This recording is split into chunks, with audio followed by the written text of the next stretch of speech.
ready to lob it in. The earliest evidence for an activity recognized as a form of football is from 3rd century BC during the Han Dynasty in China. It was a simple ball game known as tsuju, where the objective was to kick a leather ball through a small hole in a piece of cloth positioned a couple of meters above ground. It was originally used and intended as a military exercise, but the popularity of the game quickly spread among the upper class. The game later spread to other nations and also inspired the Japanese game Kimari, in which people stand in a circle trying to keep a ball in the air by kicking it for as long as possible. It's essentially the same as kick-ups, but with slightly different rules and clothes. Evidence for ancient games similar to football has also been found in places like Greece and Italy, but it wasn't until the 9th century that modern-day football truly began to take shape. Between the 9th and 13th century, an activity known as medieval or mob football spiked in popularity in England, Scotland, and France. Mob football is exactly what it sounds like. Large mobs, usually entire villages, would compete against each other trying to get a small object like an inflated animal bladder to a specific location. And with the exception of murder and manslaughter, almost anything was allowed to complete this objective. The games got so violent and disruptive to non-participants that in 1314, King Edward II issued a proclamation banning football in London. Many attempts to ban the games would follow in all 3 countries, but the bans were not very effective as people just kept on playing in secret. Beginning in the 16th century, a slightly different and familiar form of football were being played at public schools across England. It was a lot less violent than regular mob football, and more strict regulations were soon established. Things like only being allowed to use your feet, having a referee and a coach, passing, dribbling, and having a goal with a designated goalkeeper on each end of the playing field. Football began to transform into an organized sport rather than a chaotic riot. The problem was that each school developed its own version of the game with slightly different rules. For example, at rugby school, they preferred a more violent game where you could tackle your opponents and still carry the ball in your arms and hands, and thus rugby and gridiron football was born. The field is marked out in 5-yard spaces. That's why they call it gridiron. It's a cross between a chess game and a friendly homicide. Increasing attempts to unify and reconcile the various public school games were made, and in 1848 the first written rules were penned at the University of Cambridge. These rules became widely adopted, and in 1863 the Football Association was founded in London to continue to promote football under a unified set of regulations. As the sport became increasingly popular all over the globe, a need for an international association became apparent, and thus FIFA was founded in France in 1904. Today it's estimated that 3.5 billion people, or half the population of the entire globe, are fans of football.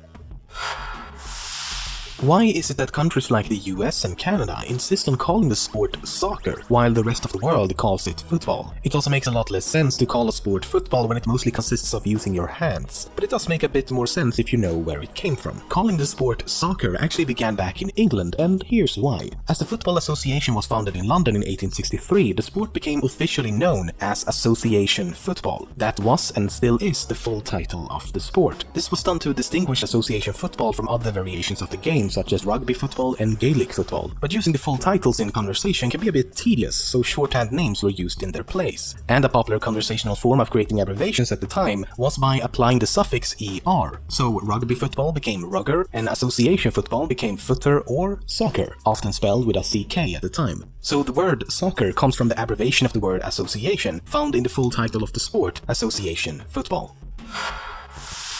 In 1998, a match in the capital of the Democratic Republic of Congo was suddenly disrupted by a lightning strike. Now, lightning strikes during football matches are not exactly unheard of, but this one was definitely a unique case. Not only did half the players on the field die as a result of being struck by lightning, they were all from the same team. The other team remarkably left the match completely unharmed. The local population, known to believe in things like charms and spells, was divided over whether or not the team was cursed, and what further fueled this rumor was that the game was tied 1-1 at the time of the incident, and the team that died was the visiting team. The record for the highest scoreline of all time in professional football occurred in 2002 in Madagascar and ended with a score of 149-0.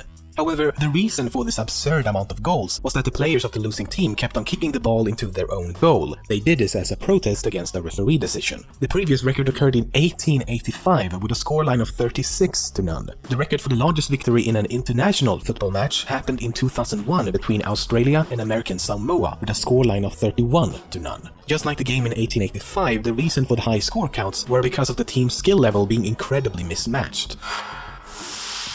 To a lot of people, football is a big deal. In places like Brazil, for example, it's more or less comparable to a religion. And just like a religion, this extreme passion for the sport can lead to some quite extreme situations. A perfect example of this is the 1950 FIFA World Cup, hosted in Brazil. In the finals, it was Brazil up against Uruguay. For multiple days prior to the match, both the press and the general public assumed that Brazil would come out as the world champions. The organizers of the event had even prepared a speech for when Brazil ultimately won. To everyone's surprise, Brazil lost the match with a final score of 2-1, resulting in one of the biggest upsets in football history. So much so that some fans actually committed suicide by throwing themselves off the stands at the stadium, and a noticeable wave of suicides were reported in the days that followed. Brazilian newspapers and radio hosts even tried to ignore or deny the fact that they had been defeated. The entire thing has become known as Maracanazo after the name of the stadium.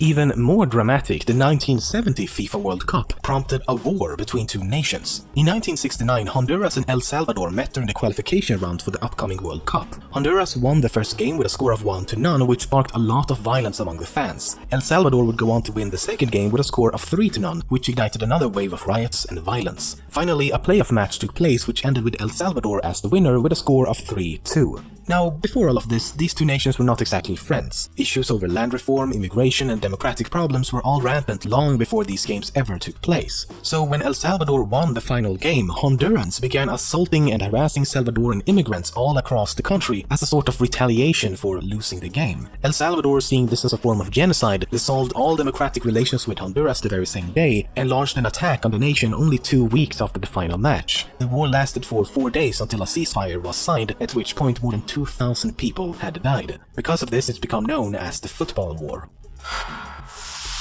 The oldest football ball still in existence was found during an excavation project at Stirling Castle in Scotland. It's believed to be around 450 years old and is made out of a pig's bladder and cow leather. Whenever the Mexican player Javier Hernandez plays a match, crime rates in Mexico actually drop significantly. Mexican police has discovered that criminals across the country take a break from criminal activities to watch this national hero play a match. Crimes like carjackings, muggings, and robberies all have a noticeable drop whenever he's on TV. Not only that, but his appearance in a match even increases Mexico's birth rates.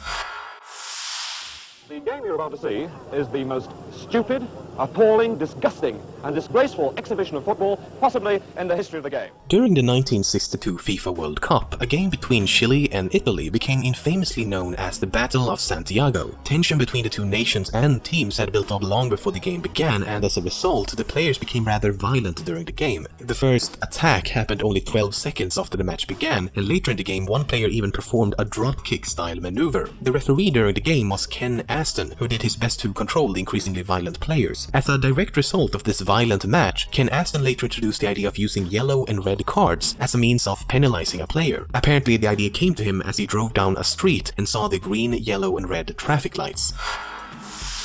In 1863, the newly formed Football Association in England stated that goalposts for a goal should be 24 feet apart, a rule which still stands to this day. However, nothing was said of the height of the goal. The height was usually indicated by a string between the two posts, but could theoretically be limitless, meaning that a goal could be scored at any height as long as the ball passed in between the two posts. Of course, not having a standardized rule for the height resulted in arguments and disagreements. It wasn't until 1882 that a solid crossbar was required at the height of 8 feet, which remains true to this day. However, it is still not a requirement, only mandated for a goal in association football to have a net.